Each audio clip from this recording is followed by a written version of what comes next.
অন্তর্বর্তীকালীন সরকারের প্রধান ডক্টর মোহাম্মদ ইউনূসের লন্ডন সফরে সেখানে অবস্থানরত বিএনপির সিনিয়র ভাইস চেয়ারম্যান তারেক রহমানের সাথে বৈঠকের একটি দিন ঠিক হয়েছে।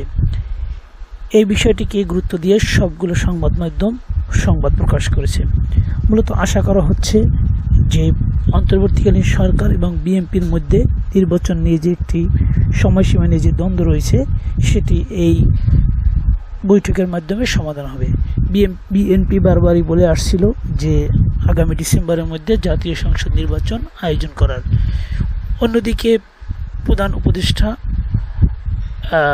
ঈদুল আজহা উপলক্ষে তার জাতির উদ্দেশ্যে দেওয়া ভাষণে তিনি জানিয়েছেন যে এপ্রিলেই নির্বাচন অনুষ্ঠিত হবে এবং ধারণা করা হচ্ছে যে এটা এপ্রিল মাসের শুরুর দিকে এই নির্বাচন হবে। শুধু বাংলাদেশ নয়, সারা বিশ্বের চোখ এখন বাংলাদেশের এই নির্বাচনের দিকে।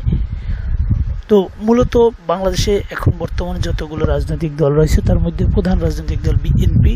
এই বিএনপি এবং অন্তর্বর্তীকালীন সরকার যদি একটি নির্বাচন আয়োজনের ব্যাপারে একটি সমঝোতায় না আসে তাহলে এ নিয়ে অনেক দ্বন্দ্বের তৈরি হবে, ফলে দেশের শান্তি শৃঙ্খলা পুনরায় আবার বিঘ্নিত হওয়ার একটি সম্ভাবনা রয়েছে।